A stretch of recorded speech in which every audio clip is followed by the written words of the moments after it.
¿Raúl? ¿Ese no es tu coche? Esa pregunta, hecha casi como de broma por mi compañero Carlos mientras señalaba con la cabeza hacia la ventana del bar, fue el clic que lo cambió todo. Era un jueves cualquiera, las 8:00 de la tarde, estábamos tomando una cerveza rápida después del curro, como casi todos los jueves. Yo estaba hablando del Zaragoza, de lo mal que jugó el fin de anterior, cuando vi a Carlos fruncir el ceño mirando por la ventana. Me giré sin pensar, más por inercia que por curiosidad. Pero ahí estaba. Mi coche. El Toyota Corolla gris, viejo pero firme, el que siempre aparco frente a casa. Estaba cruzando la calle, pero no solo. Al volante, Silvia. Mi mujer. Y en el asiento del copiloto, un tío. No uno cualquiera. Lo reconocí enseguida. Era Rubén. El entrenador de pilates de Silvia. Uno que ella misma me había presentado en una comida de su trabajo hacía meses, con toda naturalidad, como si fuera un tipo simpático y poco más. El mismo al que luego me dijo que no soportaba, que era un sobrado y un pesado. Y ahí estaban, riéndose, con esa confianza que solo tienen los que se han tocado. El semáforo estaba en rojo y yo no podía dejar de mirar. Ella giró la cabeza justo antes de que cambiara a verde. No me vio. El coche se alejó hacia el centro, entre el tráfico de un jueves zaragozano cualquiera. Y yo me quedé de pie, con la mano en la cerveza, el corazón acelerado y una sensación rarísima en el cuerpo. No era celos. No era furia. Era algo más seco. Una certeza muda que se me clavó en el pecho como un puño. No dije nada en ese momento. Ni a Carlos ni a los demás. Me tragué la rabia, sonreí, incluso hice un chiste sobre que me habían robado el coche. Pero por dentro, algo se me rompió. Ese coche solo lo conducía yo. Silvia no tenía carnet desde hacía años, decía que le daba ansiedad. Nunca conducía. Nunca. ¿Qué hacía ella al volante de mi coche, con ese tipo, riéndose como si estuviera de viaje de novios? Volví a casa andando. Tardé casi una hora, pero no quería subirme al bus, ni hablar con nadie, ni estar encerrado. Solo necesitaba tiempo para ordenar lo que acababa de ver. Pero no se ordenaba. Se me repetía la imagen una y otra vez, como una escena maldita pegada en bucle dentro de la cabeza. Cuando llegué, Silvia ya estaba allí. En pijama, en el sofá, con la televisión puesta. Como si nada. Me saludó con un ¿qué tal la cervecita?, sonriendo. Yo respondí normal. No porque quisiera hacerme el fuerte, sino porque no sabía por dónde empezar. ¿Qué le iba a decir? ¿Dónde estabas hace una hora, conduciendo el coche que juraste no querer volver a tocar? Me fui a duchar. Me miré en el espejo con la toalla al cuello, con el ruido del agua caliente corriendo detrás. Tenía la cara de siempre, pero no era el mismo. Había cambiado algo, aunque no sabía todavía hasta qué punto. Esa noche me acosté con ella como cualquier otra. Hicimos el amor. Y fue diferente. Ella estaba extrañamente dulce, como si quisiera conectar, pero no sabía si era por culpa o por inercia. Me besó más de lo habitual, se acurrucó al terminar. Pero yo no estaba allí. Yo estaba en la calle, viendo ese coche cruzar Zaragoza con 2 traidores dentro. El día siguiente fue igual de raro. Todo seguía como siempre. Desayuno, niños al cole, curro, comida, vuelta a casa. Pero dentro de mí algo ya no cuadraba. Como si estuviera caminando dentro de una maqueta mal pegada, donde todo parece real, pero si te fijas bien ves las costuras, los cartones pintados, los muros falsos. No quise actuar impulsivamente. Lo pensé en frío. Si me estaba engañando, y no era una sospecha, sino casi una seguridad, no iba a saltar a la primera. Quería saber hasta dónde llegaba. qué tan profundo era el pozo. Así que empecé a observar. No a espiarla con cámaras ni con detectives. No. Observación simple. Humana. Como el que espera a que algo se caiga por su propio peso. Y vaya si se cayó. El domingo fue el primer día en que me sentí realmente fuera de mi propia casa. No había cambiado nada físicamente, pero todo me parecía distinto. Los cojines del sofá, las fotos en la estantería, incluso el olor del café que Silvia preparaba cada mañana. Había algo impostado en todo eso, como si alguien hubiera colocado cada objeto para que yo creyera que seguía viviendo en la misma vida. Me pasé todo el desayuno observándola sin decir nada, y ella hablaba y reía con los niños como si nada hubiera pasado, como si el jueves no la hubiera visto al volante de mi coche con otro hombre. No sé si fue intuición o simple lógica, pero supe que ella pensaba que yo no sabía nada, y eso me dio ventaja. Pasé el resto del fin de semana fingiendo normalidad. Jugué con los críos, salimos a dar una vuelta por el centro, incluso comimos en el italiano de siempre. Todo en mí era un disfraz, pero necesitaba ese tiempo para entender con quién estaba compartiendo mi vida. Por dentro me hervía la sangre, pero no quería gritar ni pedir explicaciones sin estar seguro de lo que había detrás de esa sonrisa suya. Sabía que si la enfrentaba sin pruebas se saldría con la suya, como hacía siempre que discutíamos. Así que decidí esperar, observar y actuar cuando tuviera la verdad delante. El martes siguiente, después del trabajo, pasé por el gimnasio donde Silvia decía ir 3 veces por semana desde hacía meses. Me quedé en el coche, aparcado frente a la puerta, con las luces apagadas.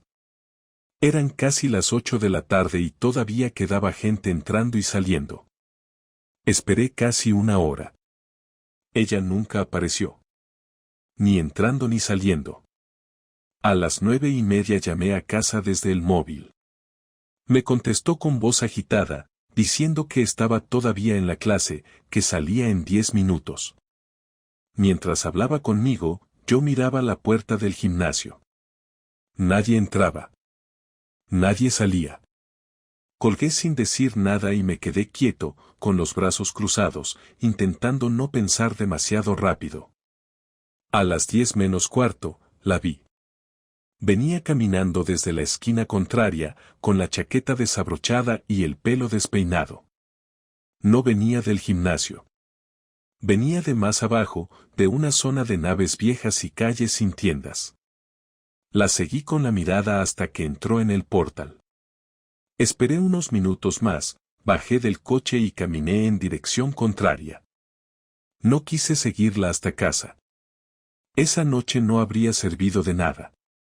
Cuando llegué, ya estaba en pijama. Preparaba un té en la cocina y me miró como si nada hubiera pasado. ¿Tú qué tal el día?, me preguntó, sonriendo. Bien, lo de siempre, respondí, mientras abría la nevera solo para no tener que verla a los ojos. Me dijo que estaba agotada del gimnasio, que el nuevo entrenador les hacía sufrir. Me reí, o al menos hice el gesto. Seguro que sí, le dije. Ella sintió y cambió de tema. Pasaron 2 días más sin que nada cambiara. Yo trabajaba, volvía a casa, cenaba con ellos, y mientras los niños dormían y ella veía la tele, mi cabeza no paraba de girar. El jueves, después de dejar a los niños en el colegio, decidí hacer algo más directo. No podía seguir con las medias tintas. Fui hasta su trabajo. Aparqué enfrente de la gestoría y esperé. A eso de las 11, la vi salir. Iba sola, con el bolso y una carpeta en la mano. Caminaba deprisa hacia el aparcamiento trasero. Pensé que iría a hacer alguna gestión. La seguí a distancia. Subió a un coche rojo que no conocía. No era el mío. Tampoco el de ella, porque no tiene.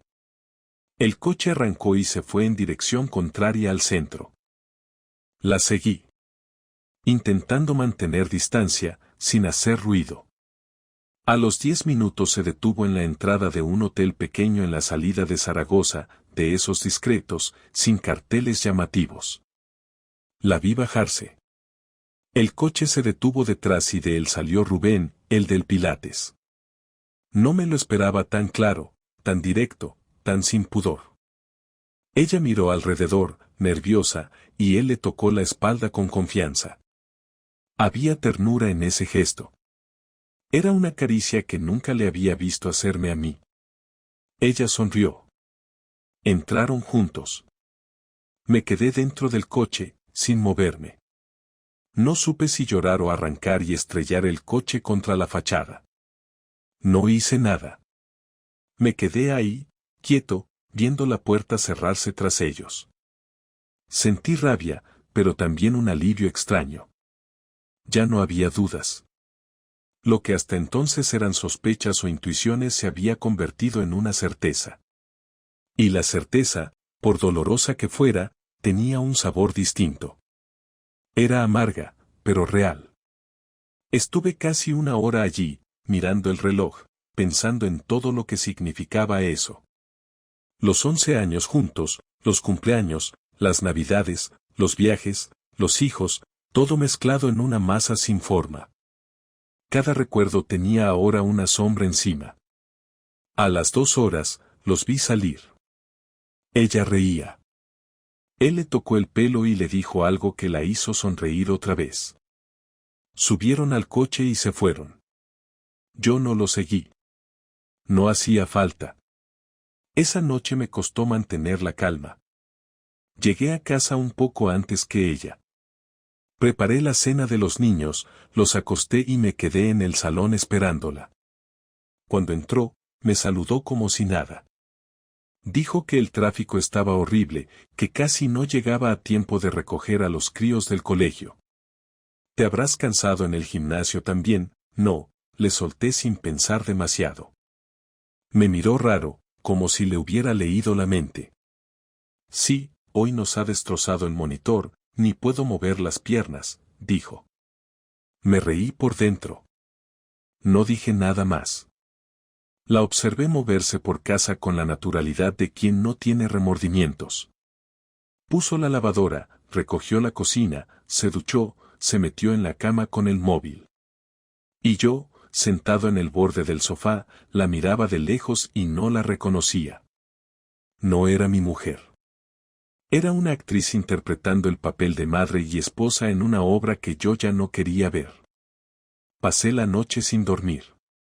No podía dejar de pensar en cómo hacerlo, en cuándo y de qué manera decirle que lo sabía. Me imaginaba 1000 versiones de esa conversación, pero ninguna terminaba bien. En todas ella acababa llorando o gritándome que yo tenía la culpa, como si mis errores justificaran lo suyo. No quería darle esa salida.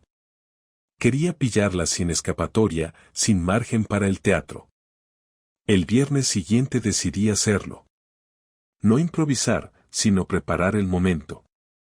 Esperé a que los niños se durmieran, apagué la tele y me quedé sentado en la mesa del comedor. Silvia salió del baño con el pelo húmedo, en pijama, y me preguntó qué hacía ahí con esa cara. Le dije que necesitábamos hablar. Ella se detuvo un segundo, lo justo para saber que no era una charla cualquiera. Se sentó enfrente, cruzó los brazos, y me dijo, ¿qué pasa ahora? Respiré hondo y lo solté sin rodeos. Te he visto. Sé lo del hotel. Sé que estás con Rubén. Lo dije sin gritar, sin dramatismo. Solo con esa calma que da el cansancio. Ella se quedó en silencio unos segundos, mirándome, buscando en mi cara si lo decía en serio. Luego se echó hacia atrás y soltó un ¿qué tontería es esa? Quise reírme, pero no pude. No digas tonterías, Raúl, te estás volviendo paranoico, continuó, forzando una sonrisa. La dejé hablar. Me soltó una historia absurda sobre un encargo del trabajo, sobre un cliente que la había llevado a ese hotel para firmar unos papeles. No cambió ni un segundo su tono. No dudó. Lo había ensayado. La interrumpí. No sigas, Silvia. No me tomes por idiota. Lo vi todo. Vi cómo te tocaba. Vi cómo le sonreías. Y no estabas firmando nada. Ella se levantó de golpe, tirando la silla. Me seguiste, me estás espiando, ¿qué clase de enfermo eres?, gritó. La escuché gritarme, insultarme, intentando girar la culpa hacia mí, pero yo ya no la oía. Cada palabra suya me resbalaba. No era dolor lo que sentía. Era vacío. Como si todo el amor que alguna vez tuve por ella se hubiera evaporado en ese momento. Cuando se cansó de gritar, se sentó otra vez, con los ojos vidriosos. No fue lo que piensas, murmuró. No respondí. Me levanté, fui hasta la habitación y cerré la puerta. Esa noche dormimos bajo el mismo techo, pero era como si hubiera un muro entre los dos. Un muro hecho de mentiras, de silencios y de una traición que ya no tenía arreglo. Y aunque no lo sabía aún, esa fue la última noche que dormí siendo el mismo hombre. El sábado amaneció con un silencio extraño en casa. Los niños se levantaron temprano y encendieron la tele del salón, y por un momento todo sonaba como un sábado cualquiera, pero el aire era pesado, casi irrespirable. Silvia se movía por la cocina intentando fingir normalidad, poniéndole cereales y leche, hablando con ellos con ese tono dulce que usaba solo cuando quería que pareciera que todo estaba bien.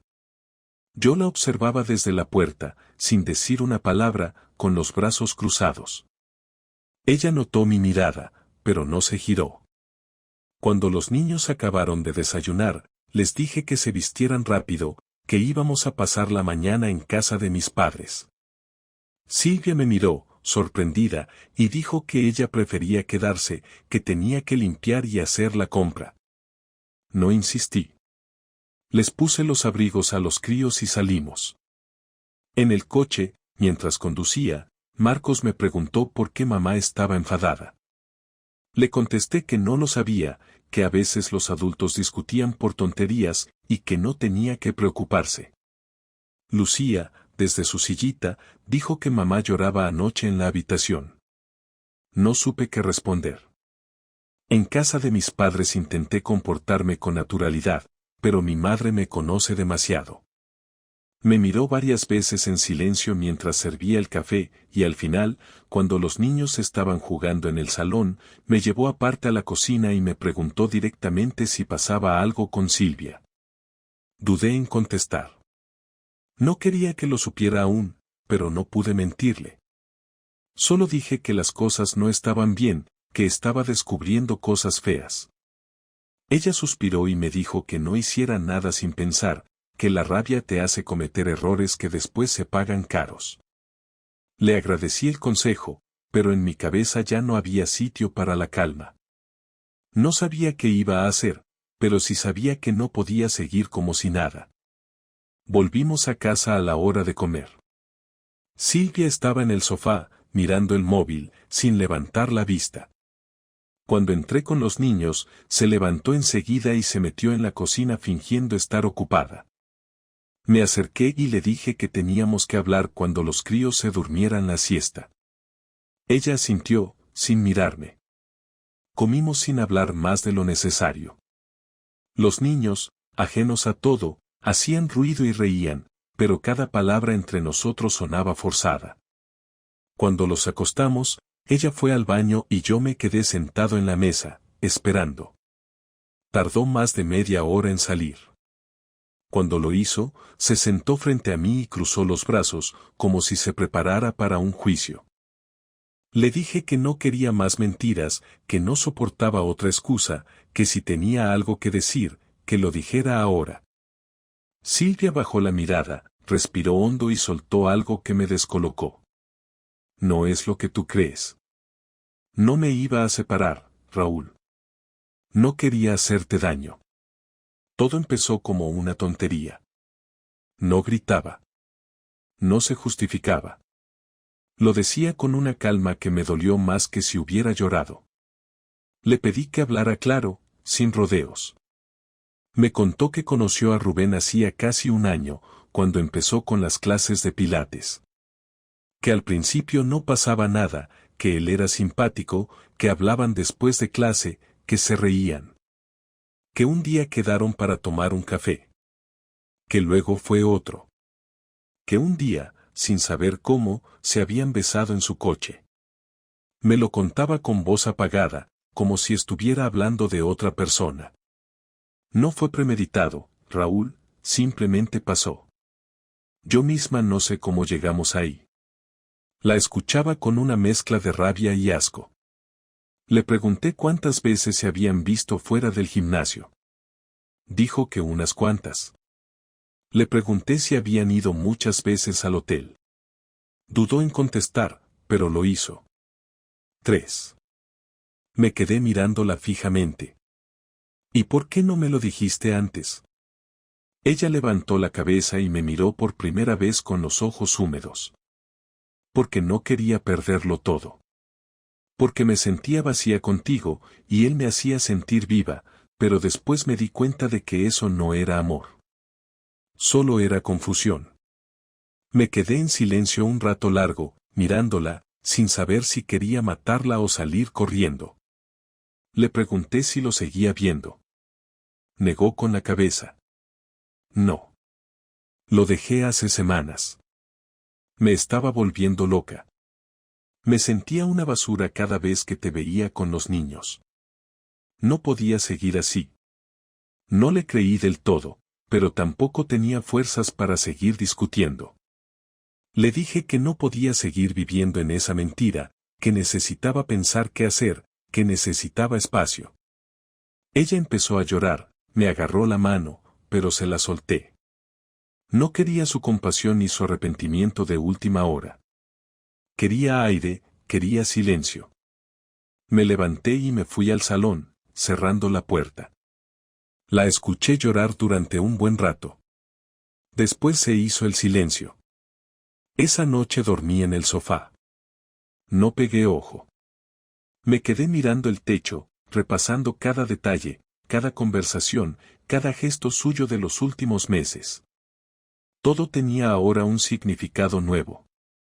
Recordé el día que me dijo que tenía que quedarse a trabajar hasta tarde, las veces que salía a correr con ropa nueva, las veces que volvió con el pelo mojado diciendo que había llovido. Todo encajaba. Me sentí un idiota por no haberlo visto antes, por haber confiado ciegamente en alguien que ya estaba en otra historia mientras yo hacía cenas y lavaba platos. A la mañana siguiente, me levanté antes que nadie. Preparé el desayuno a los niños, los vestí y los llevé al parque. Silvia se quedó en casa. No me preguntó nada. Cuando regresamos, seguía en la cama. Evitábamos cruzarnos. Pasaron así los días, en una especie de tregua muda, donde ninguno sabía qué decir. Los niños notaban que algo pasaba, pero nadie se atrevía a explicarlo. Cada vez que veía a Silvia, sentía una mezcla de desprecio y tristeza. No entendía cómo había llegado a ese punto. Como alguien que compartía mi vida, mis días, mis noches, mis hijos, podía haber cruzado esa línea sin pensarlo. El miércoles siguiente, decidí hablar con Rubén. Quería mirarlo a la cara. Fui al gimnasio a la hora en que sabía que terminaba sus clases. Lo vi salir por la puerta con su mochila al hombro. Me acerqué. Cuando me vio, se detuvo, incómodo. ¿Tú eres Rubén?, le pregunté. Asintió, con cara de saber perfectamente quién era yo. Necesitamos hablar. Me miró nervioso y dijo que no había nada que hablar, que todo había terminado. Le dije que no quería escucharlo, que solo quería dejarle las cosas claras. Le expliqué que no me importaba si él pensaba que era inocente o si Silvia le había contado una historia triste, que había arruinado una familia, y que si volvía a acercarse a ella o a mis hijos, se iba a arrepentir. Me escuchó en silencio, sin levantar la vista. No me insultó ni me respondió con chulería, y eso me enfadó más. Le solté un empujón y le dije que desapareciera de nuestras vidas. No me contestó. Solo se alejó sin mirar atrás. Cuando volví a casa, Silvia estaba en la cocina. Me miró y supo que había ido a verlo. No dijo nada. Me senté frente a ella y le dije que no sabía qué iba a pasar, que necesitaba un tiempo para decidir. Le pregunté si pensaba seguir en casa. Dijo que no quería irse, que no podía dejar a los niños, que estaba dispuesta a hacer lo que fuera por recuperar lo que habíamos perdido. No respondí. La miré y pensé que ya no había nada que recuperar. Lo que habíamos sido se había roto y no había forma de pegarlo. Esa noche volvió a intentar hablar, pero le dije que no quería seguir oyendo justificaciones. Le pedí que, por respeto, durmiera en la habitación de invitados. No protestó. Se levantó, recogió una manta y se fue sin decir nada. Me quedé solo en el salón, con el ruido del reloj marcando los segundos y la cabeza llena de imágenes que no podía borrar. No lloré. No grité. Solo sentí una calma rara, como si todo se hubiera detenido. Por primera vez desde que empezó todo, ya no tenía miedo de lo que venía. Solo quería que llegara. Y esa fue la noche en que empecé a pensar en cómo devolverle el golpe. No por venganza, sino porque necesitaba sentir que aún podía decidir algo en mi propia vida. Durante los días siguientes mantuve una rutina falsa para no levantar sospechas. Por la mañana me levantaba, llevaba a los niños al colegio, trabajaba, volvía, cenaba y fingía que la casa seguía siendo un hogar. Silvia y yo apenas nos hablábamos. Cruzábamos alguna palabra por obligación, pero sin mirarnos directamente. Yo me movía en silencio, observándola, analizando cada gesto suyo, cada llamada que recibía, cada momento en el que intentaba fingir que todo seguía igual. Ella creía que yo estaba resignado, que lo dejaría pasar con el tiempo, que seguiría cumpliendo con mis responsabilidades como padre y marido. No tenía ni idea de lo que estaba preparando. Lo mío no era rabia pasajera. Era algo más frío, más calculado. Lo primero que hice fue pedir un par de días libres en el trabajo. Dije que tenía que resolver unos asuntos personales. Mi jefe no puso pegas. Usé esas horas para revisar todas las cuentas conjuntas, las facturas, los movimientos bancarios. Descubrí que Silvia había gastado bastante más de lo que me decía. Compras en tiendas de ropa, comidas en restaurantes que yo no conocía, y un par de cargos de un hotel que coincidían con los días en los que decía tener reuniones. Todo encajaba. Guardé los extractos y los imprimí.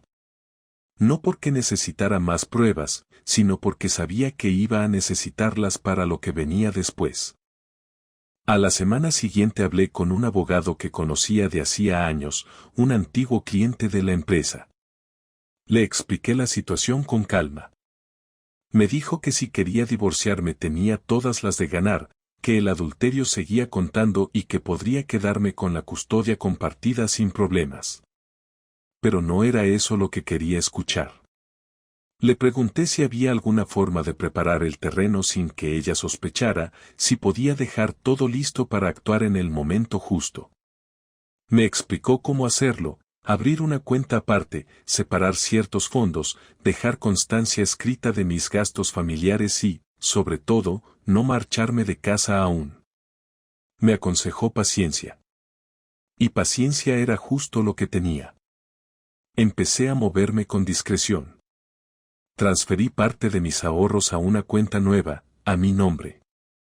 Alquilé una pequeña vivienda a las afueras de Zaragoza con contrato temporal, solo por 3 meses, usando el nombre de mi primo como titular. No quería que ella supiera nada. Mientras tanto, en casa, seguía actuando como si nada pasara.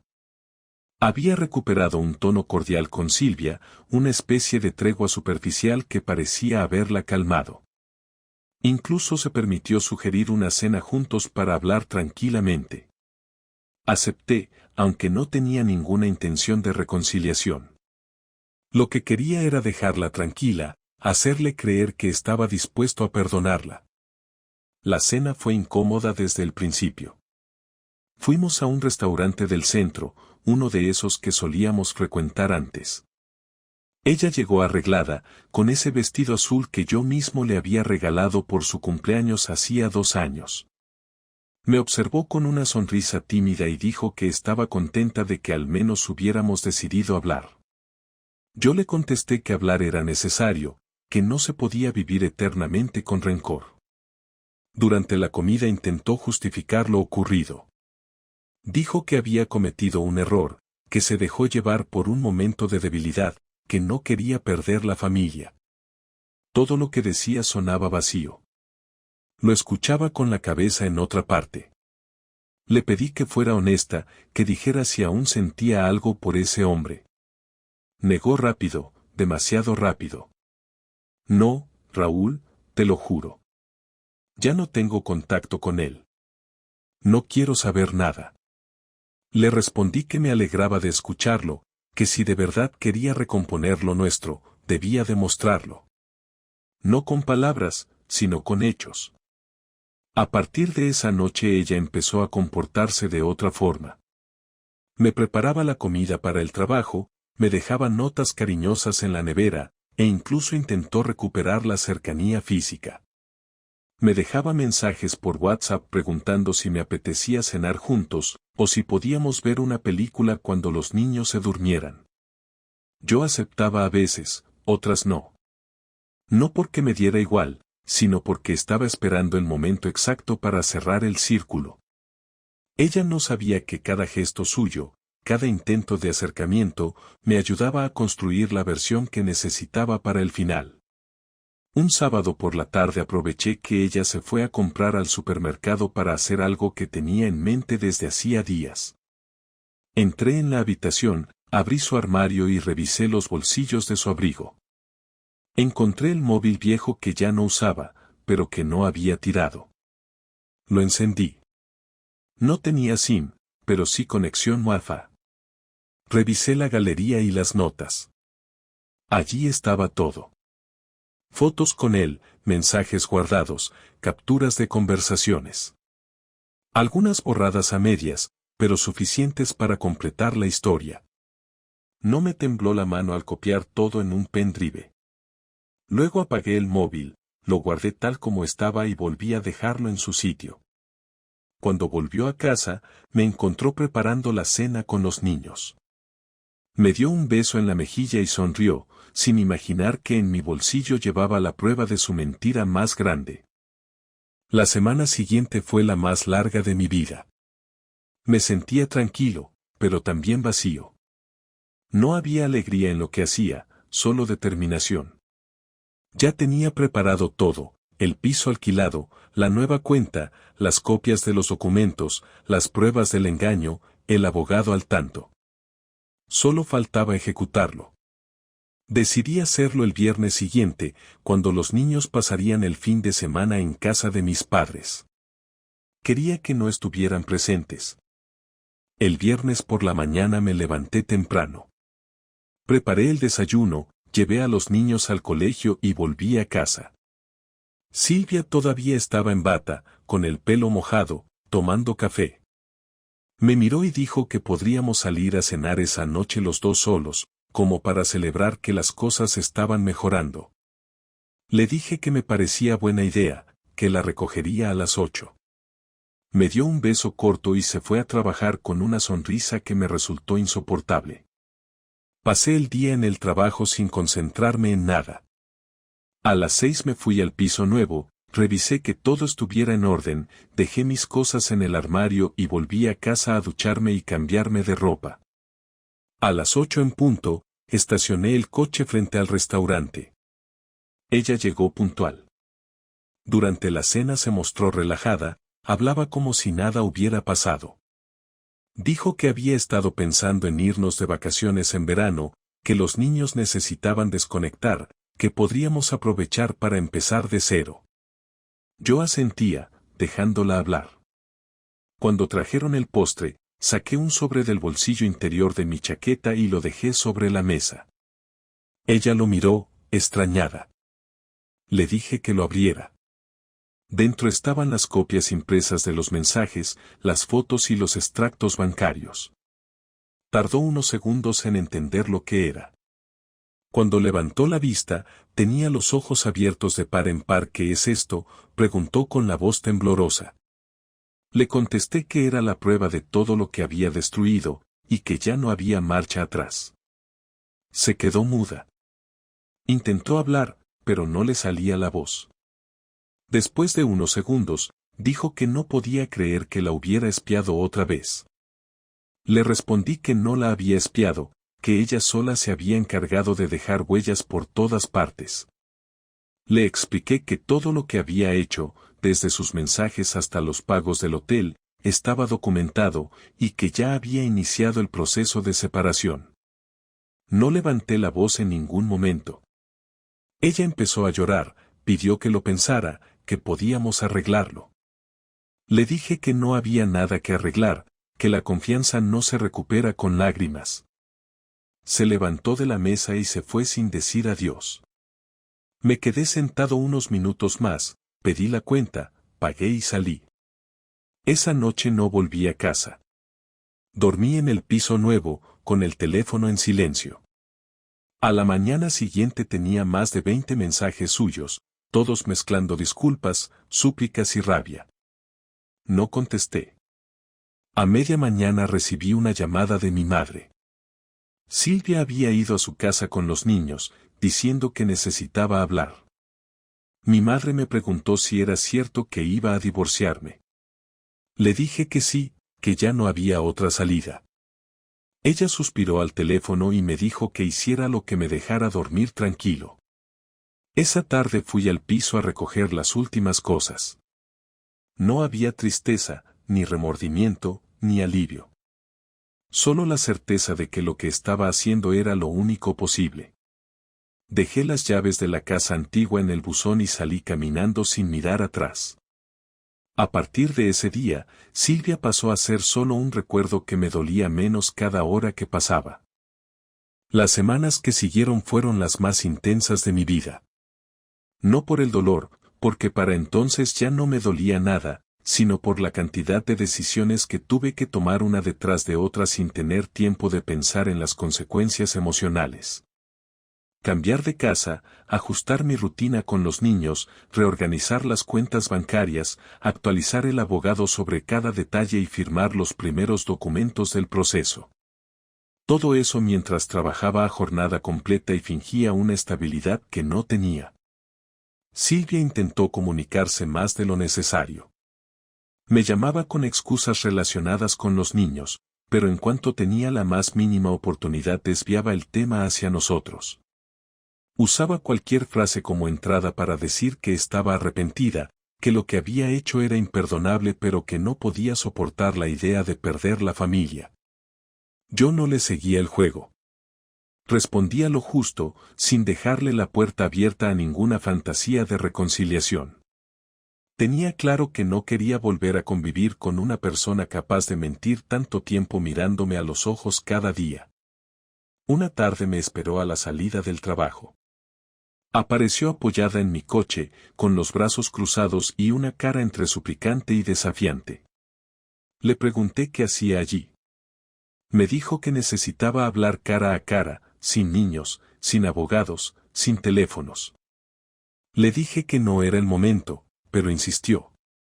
Me dijo que era una conversación necesaria. Subimos los dos al coche y fuimos a un parque poco concurrido. Se sentó en el banco conmigo, respiró hondo y empezó a hablar. Me dijo que desde que me fui de casa se había dado cuenta del desastre que había provocado, que ahora entendía lo fácil que es romper algo que ha costado años construir. Me repitió que Rubén no significaba nada, que fue una especie de fuga, una huida de la rutina, un error impulsivo que se volvió costumbre y que luego no supo cómo detener. Me pidió otra oportunidad. Me preguntó si de verdad estaba dispuesto a tirar todo por la borda por un solo error. Le respondí que no fue un solo error. Que no fue una noche. Que no fue una copa de más. Que fueron semanas, meses, miradas cómplices, mentiras en la cara de los niños, excusas repetidas, encuentros planeados, habitaciones de hotel pagadas con la tarjeta de la cuenta común. Que todo eso no era un error, era una decisión constante. Silvia bajó la cabeza, se quedó en silencio un rato largo y luego dijo que lo entendía, pero que tenía derecho a intentarlo. Me dijo que aún me quería. No supe qué responder. Me quedé mirando a los árboles frente a nosotros. Le dije que ya no era cuestión de querer o no querer. Que a mí no me salía dormir junto a alguien en quien no confiaba. Que no se puede volver a mirar igual a quien te traicionó y luego intentó convencerte de que no pasaba nada. Después de esa charla, Silvia dejó de insistir tanto. Cambió su enfoque. Ya no me pedía que volviéramos. Empezó a plantear propuestas sobre cómo organizar la custodia compartida, cómo repartir los días, cómo comunicar a los niños que las cosas iban a cambiar. Era una forma de aceptar lo que venía, aunque no sé si por convicción o porque ya no tenía salida. Nos reunimos con el abogado un par de veces más. La primera vez Silvia llegó tarde, con cara de no haber dormido bien. La segunda vez, en cambio, llegó puntual y con todos los papeles preparados. Se notaba que estaba entrando en otra fase. La del cierre.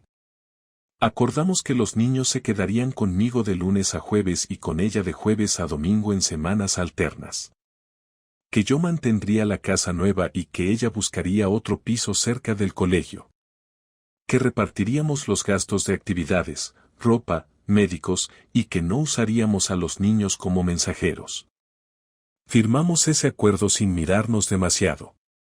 Salimos de la oficina y cada uno se fue por su lado. La parte más difícil fue la conversación con los niños. Nos sentamos los cuatro en el salón de casa, un sábado por la mañana. Silvia y yo lo habíamos hablado antes, habíamos acordado no entrar en detalles, no culparnos mutuamente y explicar las cosas con la mayor naturalidad posible. Silvia tomó la palabra primero. Les dijo que mamá y papá habían decidido vivir en casas distintas, pero que eso no cambiaba, que los queríamos con locura. Les explicó que iban a pasar días con uno y días con otro, que todo estaba hablado, y que lo más importante era que ellos se sintieran bien. Marcos la interrumpió y preguntó si era culpa suya. Silvia lo abrazó y le dijo que no tenía nada que ver. Lucía empezó a llorar y me buscó con la mirada. La cogí en brazos y le dije que todo iba a ir bien, que íbamos a seguir jugando, viendo pelis, comiendo pizza los viernes, que eso no iba a cambiar. No fue fácil. No lo olvidarán. Pero creo que lo hicimos bien dentro de lo posible. No hubo gritos. No hubo peleas. Solo tristeza y confusión. Después de eso, la dinámica cambió por completo. Cada uno empezó a construir su rutina por separado. Yo me volqué en los niños, en el trabajo, en hacer de ese piso nuevo algo parecido a un hogar. Decoré su habitación con dibujos que ellos mismos eligieron. Puse una pizarra en la cocina para anotar sus tareas y recordatorios. Empezamos a tener nuestros propios códigos, nuestras bromas, nuestras pequeñas tradiciones. Cada vez que me tocaba devolverlos a Silvia sentía una mezcla rara de alivio y vacío. Alivio porque necesitaba respirar solo, y vacío porque la casa sin ellos era otra cosa. En cuanto a Silvia, se instaló a 3 calles del colegio. Hizo lo mismo que yo. Montó su espacio, creó su rutina, les compró juguetes nuevos, intentó recuperar parte de lo que se había perdido. Un día recibí un mensaje suyo. Me decía que le había llegado el certificado del juzgado. Que ya estábamos legalmente divorciados. Fue un mensaje corto, sin drama. Respondí con un gracias por avisar. No hubo más palabras. Esa noche salí a caminar solo por el centro. No fui a ningún sitio en particular. Solo caminé. Pensé en todo lo que habíamos vivido, en todo lo que había terminado, en todo lo que venía después. No sentí ni alivio ni tristeza. Solo la confirmación de que aquello ya no era mío. Que había sido, pero ya no era. Un par de semanas después, Silvia me pidió vernos sin los niños. Quería hablar de algo importante. Nos citamos en una cafetería. Llegó puntual, se sentó enfrente de mí, pidió un café y me miró con seriedad. Me dijo que Rubén había intentado volver a buscarla. Que le había mandado mensajes, correos, incluso había ido a su trabajo. Que le dijo que ahora que yo ya no estaba, podían intentarlo en serio. Silvia le dijo que no. Me explicó que había dejado claro que no quería saber nada de él, que no lo hacía por mí, sino porque se había dado cuenta de lo que realmente le había costado todo aquello. Me contó que se había sentido sucia, utilizada, confundida. Que no buscaba compasión ni perdón. Solo quería que lo supiera. No supe bien qué decir. Asentí. Le agradecí que me lo dijera. Y cambiamos de tema. Aquel encuentro me dejó pensando varios días. No porque me importara que Rubén intentara volver, sino porque confirmé que Silvia, en el fondo, estaba sola. Lo había apostado todo por una ilusión, y ahora caminaba por las ruinas de lo que había sido su vida anterior. Yo, en cambio, estaba reconstruyendo la mía con mis hijos, paso a paso. No era una vida fácil, pero era mía. Y aunque no era la que había planeado, al menos era una en la que podía dormir tranquilo. Una noche, mientras cenábamos los tres, Lucía me preguntó si yo seguía queriendo a mamá. Me la quedé mirando unos segundos, sin saber si darle una respuesta sincera o una respuesta cómoda. Al final le dije que a veces querer no es suficiente, que hay personas que uno siempre querrá de alguna forma, pero que eso no significa que deban estar juntas. Marcos me miró sin decir nada, como si lo entendiera perfectamente. Lucía sintió y volvió a su vaso de leche. En ese momento supe que mis hijos estaban aprendiendo algo importante. No lo que yo habría querido enseñarles, pero algo que también les iba a servir el resto de su vida. Pasaron los meses y lo que al principio parecía una tormenta que me había destrozado por completo, se convirtió en una rutina nueva que aprendí a manejar. No fue fácil, no fue rápido y tampoco fue limpio. Pero fue. Cada día tenía sus momentos buenos y sus momentos en los que el cansancio se me pegaba a los huesos, sobre todo cuando los niños no estaban y la casa se quedaba en silencio. Me di cuenta de que había empezado a valorar cosas que antes no prestaba atención, como tener el control total de mi tiempo, elegir lo que comía sin consultarlo con nadie, dejar la cama sin hacer si quería, cambiar el canal sin discusiones, organizar los días de los niños a mi manera sin que alguien viniera a corregirme. No es que antes estuviera mal, pero ahora era distinto. Había un orden, un sentido, incluso dentro del caos. Empecé a vivir más pendiente de mí mismo, algo que no hacía desde antes de casarme, y no por egoísmo, sino porque durante años había vivido girando alrededor de otra persona que, finalmente, no supo valorarlo. Silvia seguía apareciendo de forma constante en mi día a día, por pura obligación compartida. Había semanas en las que parecía tranquila, incluso amable, y otras en las que estaba molesta sin razón, como si todavía le costara aceptar que yo había seguido adelante sin dramatismos, sin caer en el juego de las recriminaciones públicas ni en el papel de víctima que quizás ella esperaba. De vez en cuando me lanzaba indirectas disfrazadas de comentarios prácticos, como cuando me decía que los niños me veían más relajado o que ya no discutía por tonterías. Yo no respondía a esas provocaciones. Aprendí a mantener la distancia justa, a no entrar en conversaciones que no tuvieran que ver con los críos. Había soltado emocionalmente todo lo que tenía que soltar y no pensaba regresar ni un milímetro. A mitad de junio organizamos la primera reunión con el colegio para coordinar el curso siguiente. Silvia llegó 10 minutos tarde y se sentó sin mirarme. Durante toda la reunión mantuvimos un tono educado, sin roces, cada uno aportando en lo que correspondía. pero cuando salimos del despacho del director, me pidió hablar conmigo 5 minutos en privado. Dudé, pero accedí. Caminamos hasta una plaza cercana. Me dijo que había estado pensando mucho y que no entendía cómo podía verme tan tranquilo, que a veces parecía que ni siquiera me había afectado todo lo que pasó. Le dije que eso no era cierto, que me había afectado más de lo que imaginaba, pero que simplemente había tomado una decisión, no cargar ni un día más con la tristeza que ella me había provocado. Me miró con una mezcla de frustración y sorpresa. Dijo que le costaba aceptar que todo se había terminado tan en seco. Le respondí que no fue en seco, que el proceso empezó el día que eligió mentirme, no el día que me fui de casa. Quiso seguir hablando, pero le dije que no tenía sentido volver a removerlo. Le agradecí que me hubiera pedido hablar con respeto, pero que ese tipo de charlas ya no me interesaban. Me despedí y me fui. No giré la cabeza. El verano lo aproveché para hacer cosas que nunca había podido hacer cuando estaba casado. Hice un viaje corto con los niños a Valencia, solo los 3.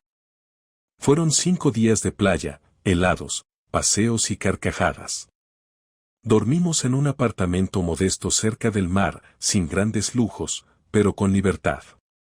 No había relojes, ni tensiones, ni discusiones absurdas. Solo momentos reales. Una noche, mientras cenábamos en la terraza, Marcos me preguntó si pensaba tener otra novia algún día. Me reí un poco y le dije que no era una prioridad, que ahora mismo mi tiempo era suyo y de Lucía. Se quedó pensativo y me dijo que si alguna vez tenía una, que fuera divertida. Le dije que tomaría nota. Lucía, desde el otro lado de la mesa, agregó que no podía ser más guapa que mamá. Le prometí que si llegaba ese momento, me aseguraría de que fuera buena con ellos. Y el tema quedó ahí, sin incomodidad, como si fuera una conversación natural. Eso me hizo entender que los niños, aunque notaban los cambios, también se estaban adaptando. Y eso era todo lo que me importaba. Cuando regresamos, Silvia nos estaba esperando para recogerlos. Me miró de arriba abajo, como si intentara leer algo en mi cara. Me preguntó si lo habíamos pasado bien. Le dije que sí, que les vendría bien algo de mar de vez en cuando. Se quedó callada un momento y luego me dijo que había estado yendo al psicólogo, que necesitaba entender muchas cosas. Me pareció bien. Le dije que me alegraba por ella. No me interesaba saber más, ni los detalles, ni los motivos. Que se ocupara de sí misma era lo mejor que podía hacer por todos. A finales de agosto, firmamos el último documento pendiente.